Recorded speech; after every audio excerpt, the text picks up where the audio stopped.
नमो भगवते वासुदेवाय। ఇది ఇసుకతమ్మం సత్యాదిగూడ అంటారండి, పూర్వపాలయం. మరి చరిత్ర అనేది చాలా గొప్పగానే ఉంటుంది, నాకు తెలిసిన కాడికి విన్నవిస్తా. అయితే పూర్వము సింధు దేశపు మహారాజు అండి. ఆ రాజు పేరు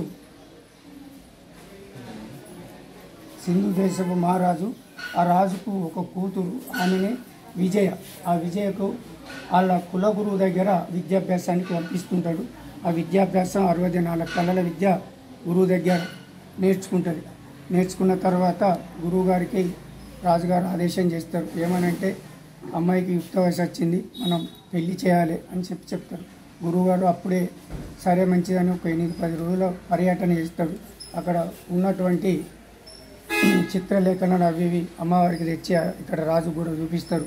చూపిస్తే అక్కడ ఉన్నటువంటి చిత్రలేఖనాలు అమ్మాయి కూడా ఏది కూడా నచ్చకపోయిన తర్వాత రాజు కూడా కొంచెం కోపం చెందిన వాటి మళ్ళీ రెండోసారి కూడా వెళ్ళండి అని చెప్పి అప్పుడు శిష్యురాలు విజయ్ గారు అంటది. అంటే సరే అని చెప్పి రెండోసారి కూడా బయలుదేరుతాడు.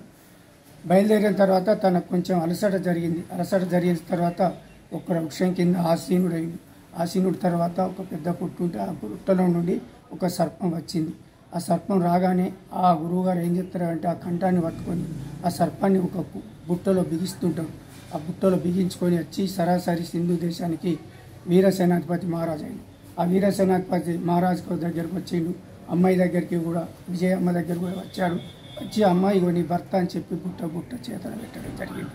అప్పుడు ఆమె మనసులో అనుకుంటుంది, ఎందుకంటే నేను రెండోసారి వెళ్తే నేను ఏదైనా నచ్చుదాని గురువుగారికి వాగ్దానం చేసిన ఆ మాట ప్రకారం నేను ఉండిపోతా అని చెప్పి ఆమె అన్నీ తెలిసినది కాబట్టి వెంటనే బుట్టను స్వీకరించింది. అప్పుడు రాజులకు మంత్రులకు అన్ని విషయాలు తెలిసిపోయినాయి. అయిన తర్వాత అమ్మాయి కూడా ఆ సర్పంతో వివాహం జరుపుతారు.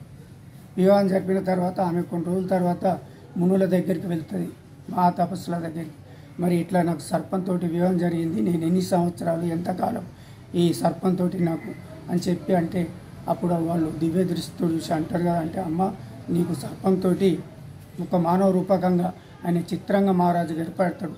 ఒక 108 దివ్య క్షేత్రాలు ఉన్నాయి. ఆ క్షేత్రాలలో స్నానం ఆచరించి అక్కడ గ్రామంలో ఉన్నటువంటి గ్రామ దేవత ఏది ఉంటుంది అమ్మవార్లను కానీ అయ్యవార్లను కానీ దర్శించుకోండి, అప్పుడు నీకు శాప విమోచన అవుతుంది అని చెప్తారు. అయితే తిరుక్కుంటూ బుట్టలు పట్టుకొని వస్తుంటే ఆమెకు ఎక్కడ కూడా శాప విమోచనం అనేది కలగపోయిన తర్వాత ఇక్కడ ధరంపూర్ క్షేత్రానికి వచ్చి ఇక్కడ సత్యాది గుండం అని ఇప్పటికి కూడా ఉన్నది, ఒక బోర్డు కూడా ఉంటుంది. ఆ గుండంలో స్నానం ఆచరించింది. ఆ గుండంలో స్నానం ఆచరించి ఆ బుట్టకు కూడా స్నానం చేపించి తర్వాత ఆ సర్పరూపం పోయి ఆమెకు ఒక మానవ రూపం, దివ్యమైన మానవ రూపం చిత్రంగ మహారాజుగా ఏర్పడింది.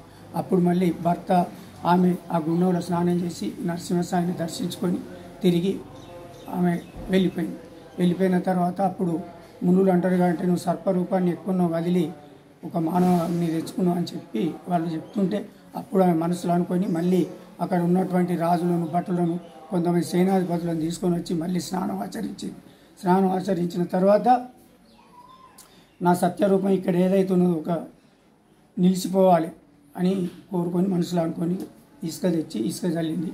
అప్పుడు ఇసుక స్తంభంగా మారిపోయింది. ఆమె అప్పుడు మునుల దగ్గరికి వెళ్ళి నమస్కరించగానే, నీ శక్తి యుక్తిని తెలియదు కాదమ్మా, ఇది భక్తుల కొరకు ఏర్పడాలని చెప్పి ఇది ఒక్క వాక్కు మీకు చెప్పినాం అంటే ఏమన్నా కోరుకో అని చెప్పి సత్యాతమ్మ అంటే నాకు కోరిక ఉండదు, నాకు ఎందుకంటే నేను ఒక రాజు బిడ్డను, నాకు ఎంతైనా ధనం ఉన్నది, నేను ఎంతమందికి పంచినా కూడా మా నాన్నగారు తరగని ద్రవ్యం ఉన్నది, నేను ఇంకేం కోరుకుంటా, నాకు ఏది కూడా అవసరం లేదు, ఏది కోరుకున్నా నేను బిచ్చగానే అవుతా అని చెప్తా ఉంటే మందులు అంటారు అంటే చిన్నదో పెద్దదో నీ శక్తి యుక్తి ఏదైనా కోరుకుంటానని చెప్పి అప్పుడు అంటారు.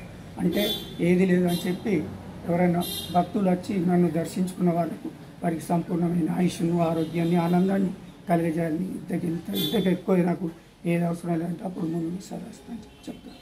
నారాయణ వాసు.